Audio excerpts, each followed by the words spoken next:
Friends నమస్తే. మరి ప్రతిరోజులాగానే ఈరోజు కూడా ఒక సరికొత్త బిజినెస్ ఐడియా తోటి మీ ముందుకైతే రావటం జరిగింది ఫ్రెండ్స్. మరి ఈ బిజినెస్ నిర్మాణ రంగానికి సంబంధించిన మెటీరియల్ సప్లై చేయడం ద్వారా, అంటే మన హౌస్ కన్స్ట్రక్షన్కి సంబంధించిన మెటీరియల్ రెంట్కి ఇస్తూ, అదేవిధంగా ఇంకా మనము ఈ కంకర, ఇసుక, ఇటుక, బ్రిక్స్ కూడా సేల్ చేసుకుంటూ ఈ వ్యాపారాన్ని మనము కొనసాగించవచ్చు ఫ్రెండ్స్. అది ఎలాగంటే, ఇప్పుడు ఎక్కడైనా నిర్మాణాలు జరిగిన తర్వాత చిన్న చిన్న రిపేర్లు అవి ఉంటాయి. వాటికి సంబంధించిన ఇసుక కానీ, ఇటుక కానీ వాళ్ళకి తక్కువ మోతాదులో కావాలి, అది దొరకదు.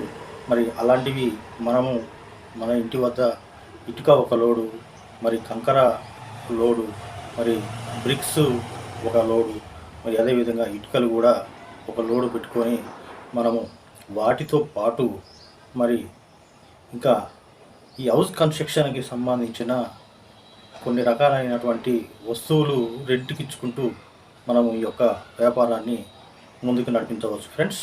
అవి ఏమిటంటే, ఈ స్టాండ్లు ఉంటాయి హైట్లు ఎక్కడానికి. ఇవి స్టాండ్లు, గుర్రాలు అంటారు కొన్ని ఏరియాలలో స్టాండ్లు అంటారు. అవి ఫర్ డే వచ్చేసి కొన్ని చోట్ల 80 రూపాయలు, కొన్ని చోట్ల 100, కొన్ని చోట్ల 70 ఇలా ఇస్తూ ఉంటారు ఒక రోజుకు వచ్చేసి కిరాయి. ఇక స్టాండ్లతో పాటు నిచ్చెన ఐడియా ఉంది కదా, నిచ్చెనలు, అదేవిధంగా పారలు, గడ్డపారలు, తడికలని అంటారు. అంటే స్టాండ్లు, 2 స్టాండ్లు వేసి మధ్యలో హైట్ ఎక్కడానికి తడికలు అంటారు. ఇవి వాటికి సంబంధించిన గడ్డపారలు, గమేల అంటే బొచ్చెలు అని అంటారు. ఇవి పిల్లర్ బాక్సులు. ఇంకా వాటితో పాటు ఈ స్లాబ్లు వేసేటప్పుడు స్లాబు గట్టిగా కూరుకోవాలంటే ఆ సిమెంట్ని, దానికి సంబంధించిన వైబ్రేటర్స్ అంటారు, ఈ వైబ్రేటర్స్ కూడా తీసుకొచ్చుకోవాలి ఫ్రెండ్స్. వాటితో పాటు ఇంకా చాలా రకాలుగా ఉన్నాయి ఫ్రెండ్స్. ఏమంటే ఈ కన్స్ట్రక్షను ఈ గోడలు లేకపోతే ఈ స్లాపులు పలగొట్టడానికి మిషన్ గన్స్ లాంటివి ఉంటాయి ఫ్రెండ్స్. వైబ్రేటర్తో కలిగినటువంటి మిషన్ గన్స్ లాంటివి ఉంటాయి. అవి కూడా మనము తీసుకొచ్చుకొని, అంటే ఇవన్నీ పెట్టడానికి అమౌంట్ ఒక 2 నుంచి 3 లక్షల పైనే అవుతాయి ఫ్రెండ్స్. కానీ ఒక్కసారి మనము వీటిలో పెట్టుబడి పెడితే జీవితాంతం కూడా మనం ఆదాయం పొందుతూనే ఉండవచ్చు ఈ యొక్క బిజినెస్లో. ఇక లాభాల విషయానికి వస్తే, మనం ఒకసారి పెట్టుబడి పెడతాము, లైఫ్ లాంగ్ రెంట్ వస్తూనే ఉంటుంది వాటికి.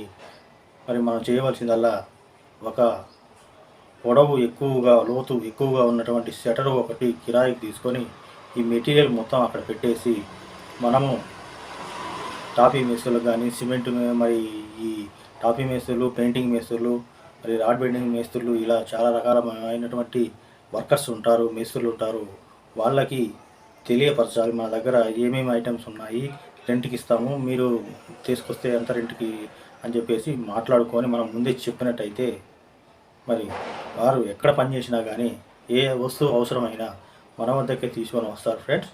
ఇప్పుడు స్టాండ్ అవసరం ఉంది, అతనికి ఒక రోజుతో అయిపోతున్న పని 4 రోజులు పట్టవచ్చు. అంటే ఒక రోజులో ఒక 80 రూపాయలతోటి పని అయిపోతుంది అనుకుంటారు స్టాండ్ తీసుకొని పోతే. కానీ అతని పని ఇంకొద్దిగా పెరగడంతో ఒకసారి తీసుకుంది 4 రోజులకి ఇలా ఎక్స్టెన్షన్ అవుతూ ఉంటుంది. ఈ విధంగా ప్రతి ఒక్క వస్తువు కూడా రెంట్ తీసుకోవచ్చు ఫ్రెండ్స్. ఈ విధంగా మనం ఇంత అని చెప్పలేము. బిజినెస్ పెరిగిన దాన్ని బట్టి, బిజినెస్ వచ్చిన దాన్ని బట్టి మనకు మాత్రం నెంబర్ 1గా ఈ యొక్క వ్యాపారం అయితే నడుస్తుంది ఫ్రెండ్స్. ఇది నేను ఈరోజు మీ ముందుకు తీసుకొచ్చినటువంటి బిజినెస్ ఐడియా. ఈ వీడియో మీకు నచ్చిందనే నేను అనుకుంటున్నాను. ఈ వీడియో మీకు నచ్చినట్టయితే లైక్ చేయండి ఫ్రెండ్స్. అదేవిధంగా మీ ఫ్రెండ్స్కి, తెలిసిన వారికి షేర్ చేయండి ఫ్రెండ్స్. ఈ వీడియోని షేర్ చేయడం ద్వారా ఎవరైనా ఒకసారి పెట్టుబడి పెట్టి లైఫ్ లాంగ్ కూడా ఆదాయం వచ్చేటటువంటి వాటి గురించి ఆలోచిస్తూ ఉంటారు. ఏ బిజినెస్లు పెట్టాలి అని ఆలోచిస్తూ ఉంటారు. అలాంటి వారికి ఇది ఒక సలహాగా ఉపయోగపడుతుందని నేను అనుకుంటున్నాను ఫ్రెండ్స్. మరి ఇక ఈ వీడియో చూసేవాళ్ళు, కొత్తగా చూసేవాళ్ళు ఎవరైనా కానీ సబ్స్క్రైబ్ చేయండి. మరి ఇక రేపు సరికొత్త బిజినెస్ ఐడియాతోటి వాటి వివరాలు పూర్తిగా తెలుసుకొని మేము ముందుకు వస్తాను ఫ్రెండ్స్. మరి ఉంటా ఫ్రెండ్స్.